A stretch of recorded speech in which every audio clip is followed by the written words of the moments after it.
नमस्कार, मैं आचार्य अनुपम जोली। कुंभ राशि वाले लोगों के लिए आगामी सप्ताह का राशिफल लेकर आया हूँ। आगामी सप्ताह का मतलब 2 फरवरी से 8 फरवरी के मध्य ग्रहों का क्या आशीर्वाद आपको मिलेगा, क्या सावधानी बरतनी होगी, सब कुछ विस्तार से बताएंगे। शुरुआत करते हैं राशिफल की। तो मुख्य मुख्य रूप से अगर मैं कुंभ राशि वालों की बात करूं, तो खर्चे बढ़ चढ़कर रहेंगे, आपको संभल के रहना होगा। साथ ही अगर कोई बड़े इन्वेस्टमेंट है तो वो आपको फायदा दे सकते हैं। जिन लोगों का विदेश संबंधी है उनके लिए समय बहुत ही गोल्डन पीरियड का समय है। जो लोग विदेश जाना चाहते हैं और लंबे समय से इंतजार कर रहे हैं और उनकी कोई ना कोई समस्या आती है, तो वो भी समस्या समाधान हो जाएगा। करियर के लिहाज से अगर विदेश जाना है तब भी समय अच्छा है। तो विदेश के लिहाज से ये इस समय का समय गोल्डन पीरियड है। बात करते हैं ग्रहों की पोजीशन की, तो चंद्रमा कर्क राशि से तुला राशि तक ट्रेवल करेंगे।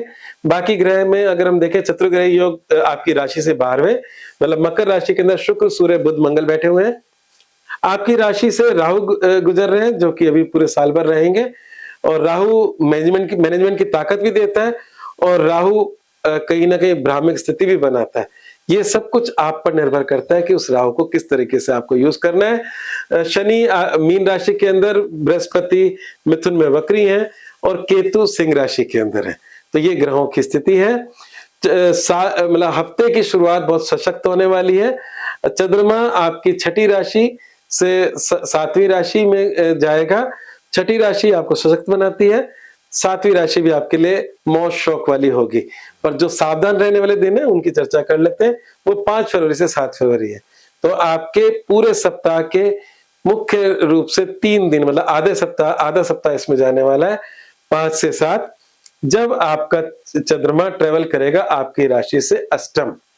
तो इसमें आपको कोई जोखिम नहीं लेना। शेष सप्ताह बहुत अच्छा है। जैसे मैंने कहा कि सप्ताह की शुरुआत बहुत अच्छी हो रही है, तो शेष सप्ताह बहुत अच्छा है। तो स्वास्थ्य की बात करते हैं, स्वास्थ्य की शुरुआत करते हैं।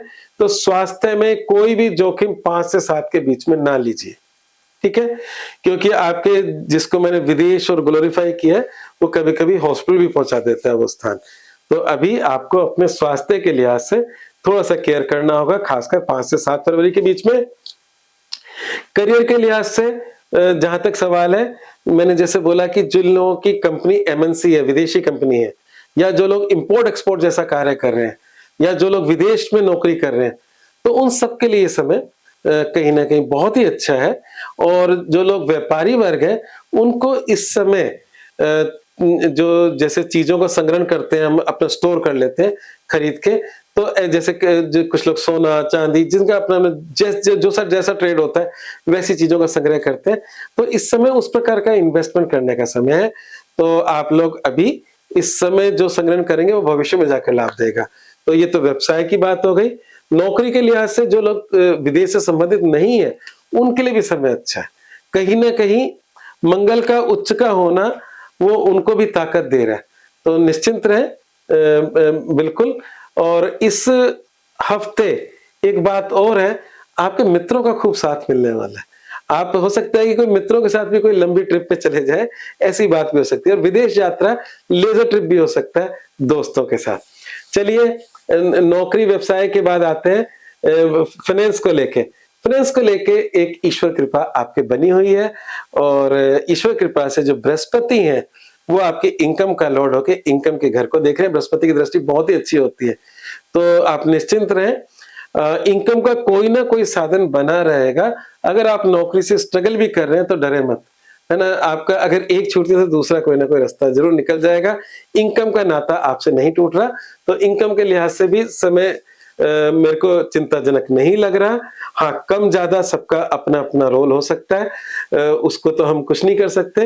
वो हमारी जो अपनी आपकी जो ओरिजिनल कुंडली है उसके अनुसार हर आदमी का अपना आर्थिक स्थिति होती है। कोई बहुत अमीर होते हैं, कोई बहुत ज्यादा स्ट्रगल कर रहे होते हैं। तो यहाँ पर ये जो राशिफल है वो सब लोगों के लिए कॉमन है, पर आपकी कुंडली में उसमें मतलब के साथ जब मिलाते हैं तो इसमें थोड़ा अंतर आता है। तो बात करते हैं एजुकेशन को लेकर। तो एजुकेशन की हम बात करें तो समय जो है वो थोड़ी सी चिंताओं वाला है। अगर आपकी पढ़ाई किसी विदेश में हो रही है तो उस हिसाब से सही है, और अगर लोकल डोमेस्टिक पढ़ाई है तो उसमें थोड़ी चिंताएं बनी हुई है। मतलब डरने वाली बात नहीं है, पर चिंताएं बनी हुई है जो आगे जाके समाधान भी हो जाएगा। इस हफ्ते थोड़ी चिंताएं बनी रह सकती हैं, क्योंकि इस सप्ताह आपका मौज शौक में भी समय जाने वाला है, तो शिक्षा के लिए आपको कंसंट्रेट होकर बैठना भी पड़ता है। भाग्य और समाधान के लिए मैं हर बार मूल मंत्र और एक उपाय लेकर आता हूं आपके लिए। तो इस बार का उपाय है, चिड़ियों कबूतरों को दाना डालें। ये चिड़ियों कबूतरों को दाना डालने से जो एक चीज रहेगी वैवाहिक जीवन को लेकर, वैवाहिक जीवन में केतु मतलब यहाँ से गुजर रहे हैं और ये केतु साल पर्यंत रहेंगे। तो ये उपाय सिर्फ इस हफ्ते में नहीं, ये अगर आप पूरे साल भर भी करेंगे और आगे भी करेंगे, क्योंकि कोई बुरी बात तो है नहीं चिड़ियों कबूतरों को दाना डालना, ये तो चैरिटी है, करना भी चाहिए। हर व्यक्ति को कुछ ना कुछ अपने जीवन में, जब हम इस प्रकृति से कुछ लेते हैं तो प्रकृति को कुछ देना भी चाहिए। जब हमारा हाथ खुलता है तो हम उस प्रकृति से लेने के भी हकदार बनते हैं। तो हम अपने जीवन के अंदर दान पुण्य की महत्ता को समझो, उससे आप अपने भाग्य को भी ठीक कर सकते हो। तो इस चिड़ियों कबूतरों को दाना डालने वाला कार्यक्रम ना सिर्फ इस वीक, आप पूरे मतलब साल भर और उसको जीवन भर भी अपने जीवन का हिस्सा बना सकते हो। मूल मंत्र है, अच्छे बुरे के निर्णय में योग्य लोगों का परामर्श जरूर लें। जैसे मैंने शुरू में कहा, क्रोध पे कंट्रोल करें, बहुत सारी चीजें आपके साथ जुड़ रही हैं, तो उसमें अगर हम जब खुद निर्णय नहीं ले पा रहे होते, तो अगर हम किसी योग्य व्यक्ति से निर्णय ले लेते हैं, जैसे मान लीजिए ज्योतिषी भी एक योग्य है, जैसे आप उन समाधान करता है, डॉक्टर भी एक योग्य होता है जो आपका समाधान करता है, आपका टीचर प्रोफेसर भी एक योग्य होता है जो आपका समाधान करता है, आपके माता पिता भी योग्य होते हैं जो आपका समाधान करते हैं, जो भी आपके वेल विशर्स हैं वो समाधान करते हैं।